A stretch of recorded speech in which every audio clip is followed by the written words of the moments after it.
오늘은 맥주감사 절기를 맞이해서 오늘 하나님 앞에 감사 예배 드립니다. 우리가 맥주감사절을 맞이해서 이 귀한 절기에 오늘도 한량없는 하나님의 은혜와 축복이 오늘 우리 모두에게 함께 하시기를 주님의 이름으로 축원합니다. 아멘. 이 맥주감사절은요, 지난 6개월간 베푸신 하나님의 은혜를 기억하고 감사하는 절기입니다. 그리고 이제 남은 하반기에도 역시 하나님께서 인도해 주시기를 믿고 의지하는 절기가 오늘 하나님 앞에 드리는 맥주감사 절기입니다. 그런데 이날에 우리가 세 가지를 기억하는데, 하나는 1년의 절반을 지나며 매 순간 우리를 지키시고 인도하신 감사의 은혜의 시간을 기억하는 거예요. 두 번째는 세상의 모든 수고와 열매가 하나님의 은혜로 시작되었다라는 걸 우리가 고백하는 시간을 기억하는 거예요. 또 세 번째는 힘들고 척박한 광야 같은 현실 속에서 앞으로 베풀어 주실 하반기에도 축복을 우리가 바라보며 기억하는 이런 절기인 거예요. 그러므로 이 맥주감사 절기는 기억하는 감사예요. 여러분, 감사는 기억하는 자의 복입니다. 특별히 지난 반년 동안에 내 힘이 아니라 하나님의 은혜로 살아왔다, 이걸 우리가 생각하고 기억하고 헤아려 보는 이런 은혜입니다. 여러분, 오늘 맥주감사 절기로 하나님 앞에 예배하는 이 시간에 하나님께서 더 크신 은혜로 우리 모두에게 함께 하시기를 주님의 이름으로 축원합니다. 저는 오늘 이 맥주감사 절기 예배 가운데 요한복음 10장 말씀을 함께 나누려고 합니다. 여러분, 우리가 잘 아는 것처럼 요한복음 10장은 아주 유명한 장이에요.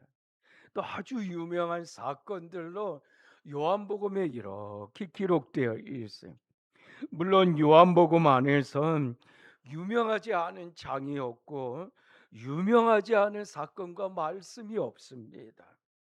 그러므로 요한복음의 모든 말씀이 유명한 말씀이고 또 유명한 사건들이에요.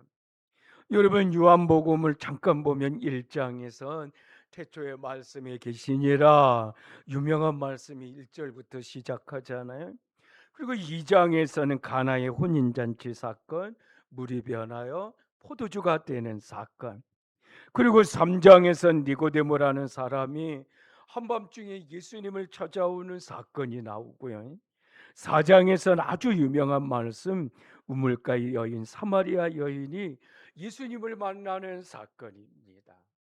또 5장에서는 베데스다 연못에서 38년 된 병자를 고쳐주신 사건이 있고요. 6장은 보리떡 5개 물고기 2마리로 5천 명을 먹이신 사건이고요. 또 7장은 누구든지 목마르거든 내게로 와서 마시라라는 유명한 말씀의 사건이에요.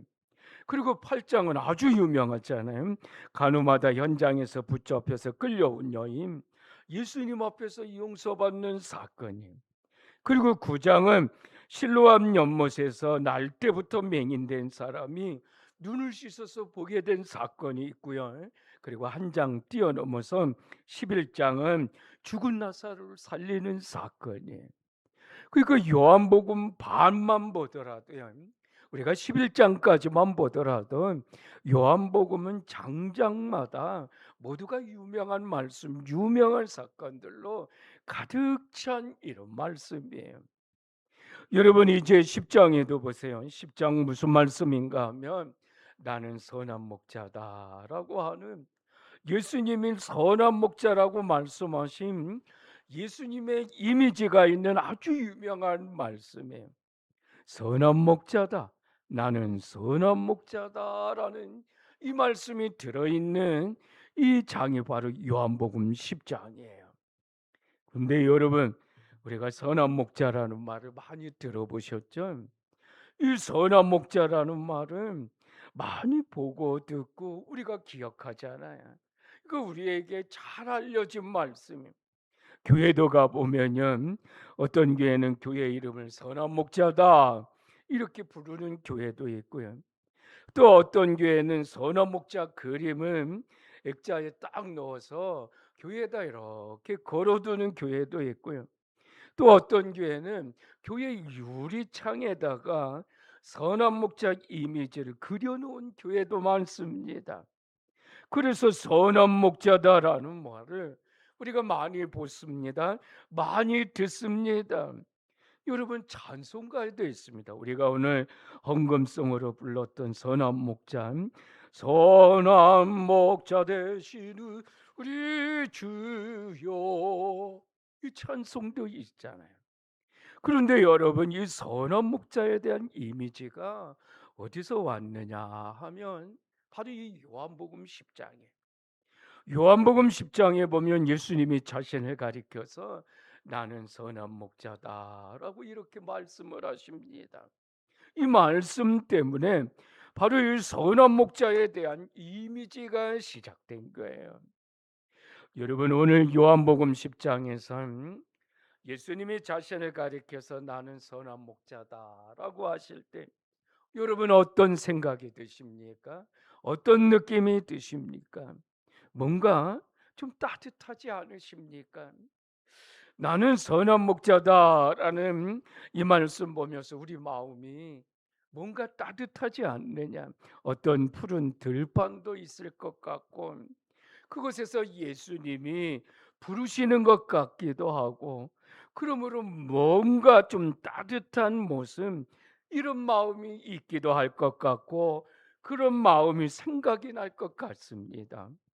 그런데 여러분, 우리가 지금 요한복음 10장을 깊게 보면요, 나는 선한 목자라고 이렇게 말씀하실 때 예수님이 이런 따뜻한 마음을 가지시고 말씀하시는 것이 아니라는 거예요.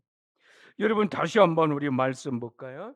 우리 10장 1절 말씀 한번 더 깊게 보시기 바랍니다. 다시 한번 봅니다. 시작. 내가 진실로 진실로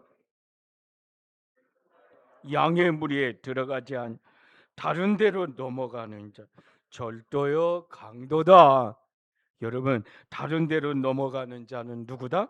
절도며 강도다. 예수님 말씀이 굉장히 도전적이지 않습니까? 뭔가 책망하는 말씀이. 특별히 시작할 때 진실로 진실로 두 번이나 말씀하십니다. 이렇게 말씀하는 건 잘 들어야 된다. 진짜 중요한 거다. 그러니 잘 들으라고 하시는 말씀이에요.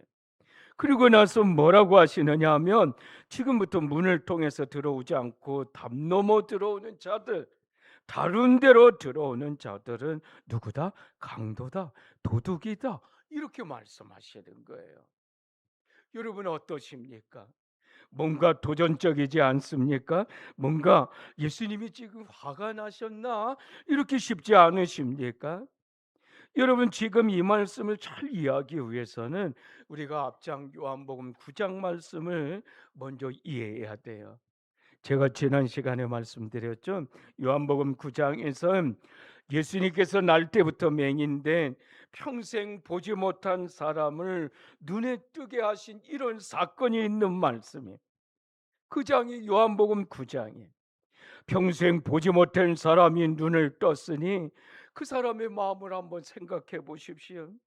날 때부터 보지 못한 사람이 눈을 떴을 때 얼마나 기쁘고 좋았을까? 얼마나 감격이었을까? 얼마나 감동이었을까? 그런데 유대인들은요, 함께 기뻐하는 것이 아니라 이 사람을 소환하고 그 부모를 소환해서 신문하듯이 물어봅니다. 너는 어떻게 해서 눈을 떴느냐?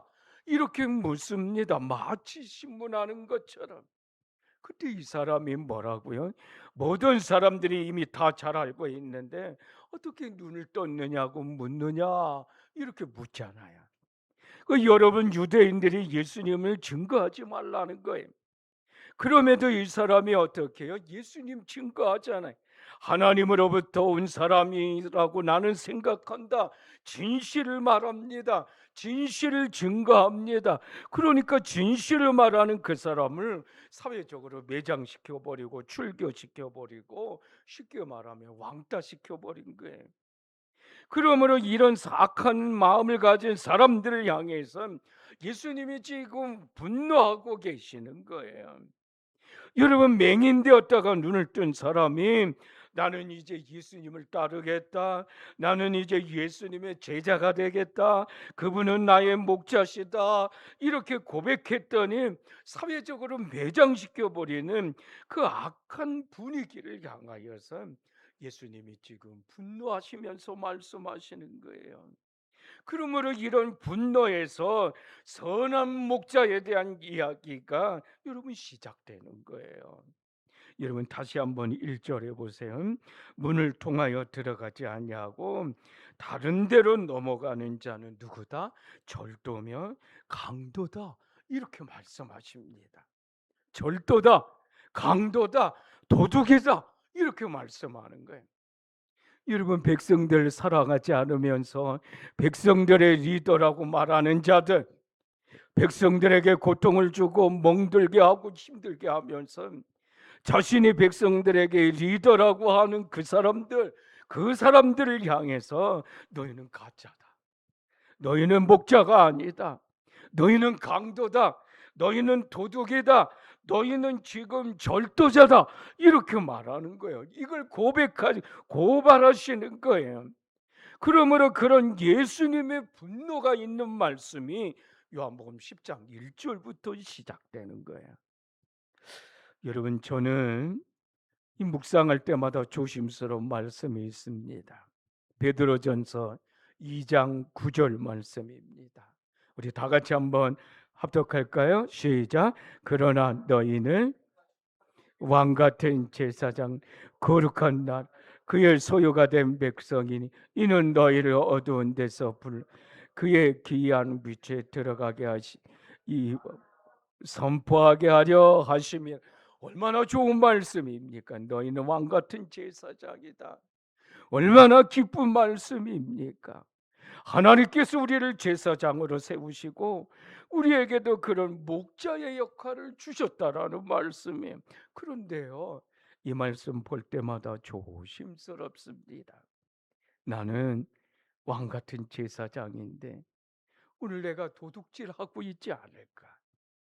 나는 택하신 족속이고 왕 같은 제사장들인데 나는 강도 역할을 하고 있지 않을까?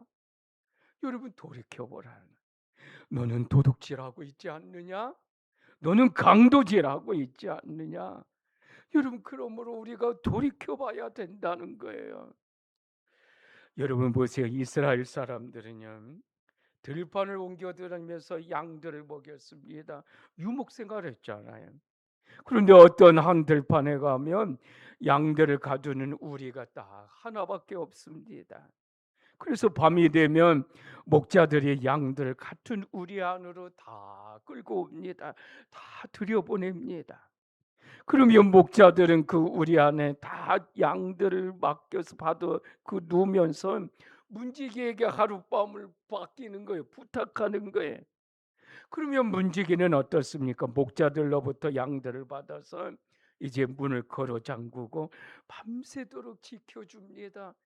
이 문지기들이 잘 지켜줍니다. 그리고 아침이 되면 목자가 자기 양들을 찾아오면 문지기는 문만 열어주면 되는 거예요. 왜? 양들이 목자의 소리를 알아듣고 따라가기 때문에. 그래서 목자들이, 이 문지기들이 굳이 나서서 할 필요가 없어요. 이 양들이 자기 목자들의 소리를 듣고서 따라가기 때문에. 여러분, 한번 볼까요? 요한복음 10장 3절입니다. 3절 보세요. 시작. 문지기는 그를 위하여 양은 그가 자기 양의 이름을 각각 인도하여 내느니. 얼마나 좋은 관계입니까? 여러분, 마치 다 아는 관계인 것 같아요. 여러분, 이 자기 양들의 이름을 각각 불러서 인도하여 내고 그리고 따라가는 거예요. 얼마나 좋고 아름다운 관계입니까? 그런데 지금 유대인들은요, 이 유대 지도자들은 담을 뛰어넘어요. 울타리를 뛰어넘어요. 그 우리를 뛰어넘어요. 왜 그렇습니까? 왜 문을 놔두고 담을 뛰어넘습니까? 왜 문을 놔두고 우리를 뛰어넘느냐는 거예요. 문지기가 그들을 모르는 거예요. 문지기가 이들을 모르기 때문인 거예요. 그래서 문지기는 목자 위에는 아무에게도 그 문을 열어주지 않는 거예요. 왜? 모르기 때문에. 그러니까 그들이 어떻게 해요? 문으로 들어가지 못하고 뛰어넘는 거예요. 담을 뛰어넘어서 들어옵니다. 그러면 문지기에겐 그들이 모처럼 강도가 되어버리는 거예요. 여러분, 도둑이 되어버리는 거예요. 그러므로 여러분, 문지기는 목자 위에는 아무에게도 문을 열어주지 않는다는 거예요. 여러분 보세요. 여기서 말하는 우리는요, 양을 가다 놓는 우리는 하나의 공동체인 거예요. 구약 성경으로 보면 이스라엘이라는 나라와 민족이 그 우리와 똑같은 거예요. 그 우리 안에 하나님께서 자신의 양떼를 맡기셨습니다. 그래서 이스라엘이라는 나라 안에 공동체 안에서 보호받도록 이렇게 하신 거예요. 그리고 이 문지기는 구약으로 본다면 율법인 거예요. 그러니까 율법과 예수님은 서로 잘 아는 사이인 거예요. 여러분, 율법은 예수님을 증언하는 거예요. 예수님이 누구인지 말하는 것이, 그것이 율법인 거예요. 그 율법의 문이 예수님과 양을 만나게 해주는 거예요. 그러니까 목자는 그 문으로 당당하게 들어가서 양떼들을 만나고 양떼들을 먹이고 양떼들을 이끄는 거예요. 그 문을 통하여서 생명을 주는 자와 생명을 얻는 자가 교통하는 거예요. 교제하는 거예요. 생명을 주는 자와 생명을 얻는 자가 드나드는데 그것이 문인 거예요. 문지기가 지키는 문인 거예요. 그런데 담을 넘는다는 거예요. 담을 넘는 자라는 건 뭡니까? 생명을 주는 자가 아니라는 거예요. 여러분, 담을 넘는 자는 결국 생명을 주는 자가 아니라 생명을 빼앗아가는 자가 되는 거예요. 그들이 누구인가 하면 지금 이렇게 말하는 자들이에요. 지금 이런 지도자들이에요. 유대인들을 향해서 그래서 강도다, 그래서 도둑이다, 이렇게 말씀하시는 거예요. 여러분, 이렇게 하신 이유는 지금끔 유대인들이 예수님 보고 뭐라 그랬어요? 당신은 율법을 모르지 않느냐? 당신은 안식일을 범했지 않느냐? 그러면서 무슨 율법을 안다고 하느냐? 우리가 율법을 다 잘하는 사람이다. 이들이 지금 예수님을 보고 이렇게 말했던 사람이에요. 그런데 이제는 사실은 너희가 율법을 모르는 사람이라고 예수님 말씀하시는 거예요. 오히려 너희가 제대로 알지 못하지 않느냐? 너희가 담을 뛰어가면서, 너희가 담을 뛰어넘어가면서, 너희가 생명을 빼앗아가면서 무슨 율법을 안다고 말하느냐? 이렇게 하시는 거예요. 여러분, 여기서 정말 중요한 거는 지금 양들이 완벽하게 밀폐된 공간 안에 사는 것, 그게 아니라는 거예요. 그 양들이 완벽하게 밀폐된 공간 안에서 사는 것이 아닙니다. 완벽하게 닫혀 있는 공간이 아니라는 거예요. 우리 안에 양들이 들어가면 아무도 손을 댈 수 없는 그런 공간이 아니라는 거예요. 그러니까 도둑이 뛰어넘어올 수도 있고 강도가 뛰어넘어 들어올 수도 있는, 그것이 중요하다라는 거예요. 여러분, 그거 기억해야 돼. 양의 우리가 뭐라고요? 구약으로 보면 이스라엘이라는 나라고 민족이라고 했어요. 그러므로 이스라엘이라는 나라와 민족 안에 있다는 것, 그것이 위험을 다 막아주는 것, 그건 아니라는 거예요. 언제든지 위험한 상황에 도출될 수 있다라는 거예요. 여러분, 물론 그 울타리 안에 있어서 보호는 받습니다. 위험에 노출되어 있다는 것을 그런데도 말씀하는 거예요. 여러분, 유대인들은 그들은 아브라함 자손이라고 자랑하잖아요. 유대인들은 아브라함의 혈통을 가진 사람들이라는 거 그거 자랑하잖아요. 그런데 그것이 하나님의 백성이라는 거 끝까지 지켜주지 못한다는 거예요. 그 자랑이 하나님의 백성으로 끝까지 안전을 보장하지 못한다는 거예요. 그들의 자랑이. 이제 여러분 신약에서 보면 양들의 우리는 뭘 가리키냐면 교회를 말하는 거예요. 그런데 여러분 우리가 교회 안에 있다고만 해서 여러분 우리가 교회 안에 있기만 한다고 해서 우리가 언제나 완전하게 보장되는 건 아니라는 걸 기억해야 돼요. 언제든지 강도와 도둑 같은 자들이 들어올 수 있다라는 거예요. 여러분 우리는 세상을 떠나서 우리 안에서만 머물 수가 없잖아요. 우리는 세상 속에서 살면서 그 가운데서 주님의 음성을 듣는 은혜가 있어야 되고요. 주님의 음성을 듣고 따르는 은혜가 그럴수록 필요한 거예요. 할렐루야. 여러분 보세요. 이 목자들도 실제로 그렇잖아요. 매일 아침마다 목자가 문지기에게 문을 열라고 하고 그리고 양떼를 이끌고 어디로 나갑니까? 들판으로 나갑니다. 왜? 꿀을 먹이기 위해서. 그런데 여러분 그 들판이라는 곳이 마냥 좋은 곳만은 아니잖아요. 들판이라는 곳이 어떻습니까? 들판이 얼마나 여러분 위험이 많은 곳입니까? 수많은 이리와 늑대들이 우글거리는 곳이 들판일 수도 있습니다. 그런데 목자는 그곳에다 양떼를 풀어놓고 풀을 먹입니다.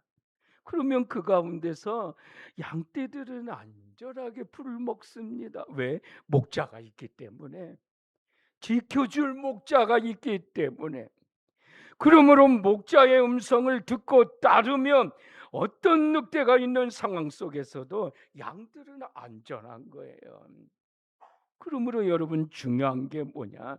우리가 양들을 가둬놓는 우리 안에만 있다는 것, 그 안에 있다는 것만이 중요한 것이 아니다. 우리는 목자의 음성을 들을 수 있어야 된다. 우리가 위험한 들판이라는 곳에서 안전하게 우리가 풀을 먹을 수 있는 것도 목자의 음성을 들을 수 있을 때인 거예요. 목자가 그곳에 있을 때 나는 안전한 거예요. 목자가 그곳에서 지켜줄 때 우리가 안전한 풀을 먹을 수 있는 거예요. 그러므로 목자의 음성을 듣고 따르는 것, 그런 목자의 음성을 따르는 것이 중요하다는 거예요. 여러분 목자와 양이 어떤 관계를 맺고 있느냐, 얼마나 친밀하게 관계를 맺고 있느냐, 그래서 이게 중요한 거예요. 목자와 친밀한 관계를 맺는 양만이 안전합니다. 왜? 목자의 음성을 들을 수 있기 때문에. 그 양만이 안전을 보장받는 거예요. 왜? 목자의 음성을 들을 수 있기 때문에. 우리 안에 있다고만 해서 양들을 가둬놓는 그 우리 안에만 있다고 해서 다 보장받는 건 아니에요. 여러분 주님의 음성이에요. 주님의 음성을 들어야 되는 거예요. 그 음성을 듣고 따라가는 그것이 반드시 있어야 되는 거예요. 그런데 사람들은 우리 안에만 생각을 합니다. 우리 안에만 있으면 안전한 것처럼, 우리 안에만 있으면 양들을 가다 놓는 우리 안에만 있으면 마치 100% 안락한 것처럼.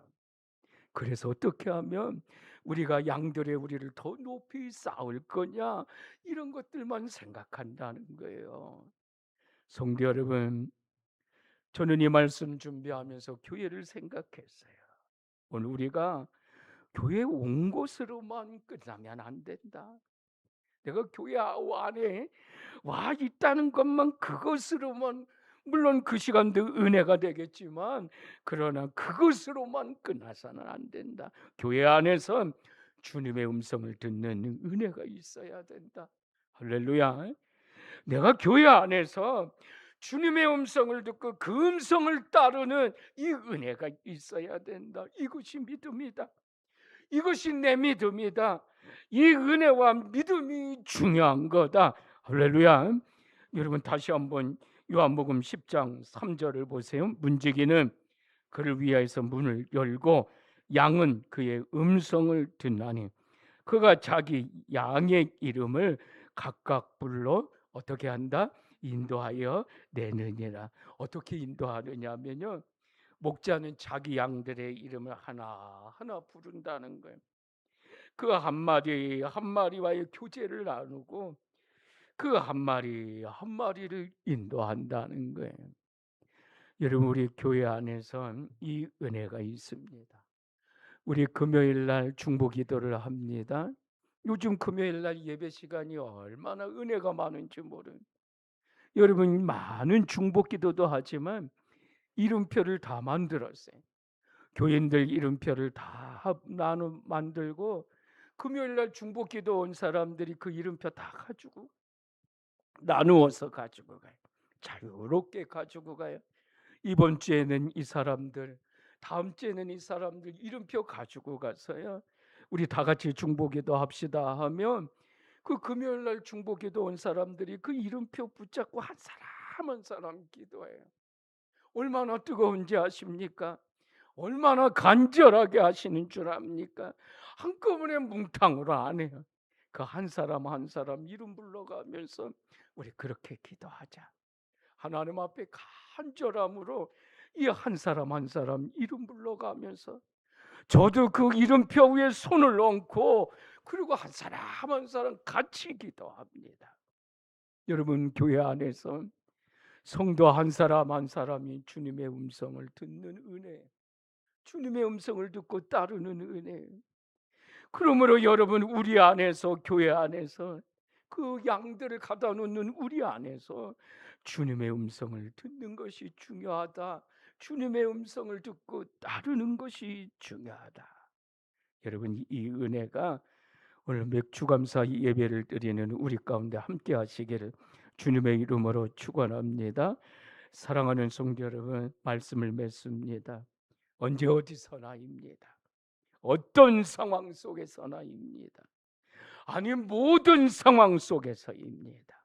우리 한 해의 절반을 지나면서 우리 감사함으로, 그래도 나를 이렇게 지켜주신 은혜에 감사함으로 오늘 이 맥주감사 예배를 드리는 우리 모두에게 주님의 음성을 듣는 은혜입니다. 이 은혜가 우리 모두에게 함께 하시기를 주님의 이름으로 축원합니다.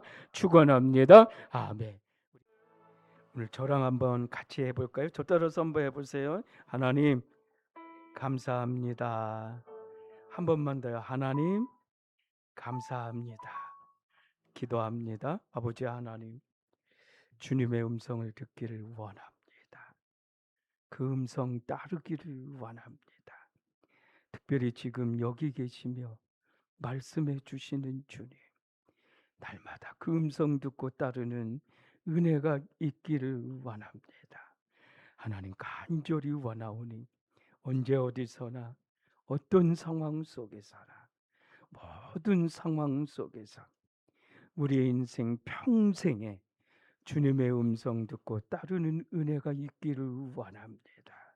특별히 아버지 하나님, 오늘 우리의 모든 삶이 감사로 고백되어지기를 원합니다.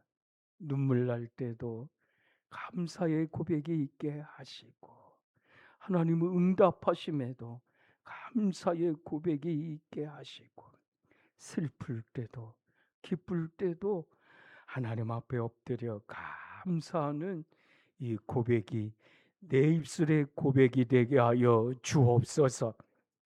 길이요 진리요 생명 되신 주 예수 그리스도의 은혜와 하나님의 사랑과 성령의 인도 역사 교통하심이 오늘도 맥주감사 예배로 온 마음으로 감사로 예배하고 돌아가는 성도들 위해, 특별히 육신의 약함 가운데 있는 가족들 위해, 그리고 교회 안의 모든 식구들 위해 영원토록 함께하여 주옵시기를 간절히 축원하옵나이다. 아멘.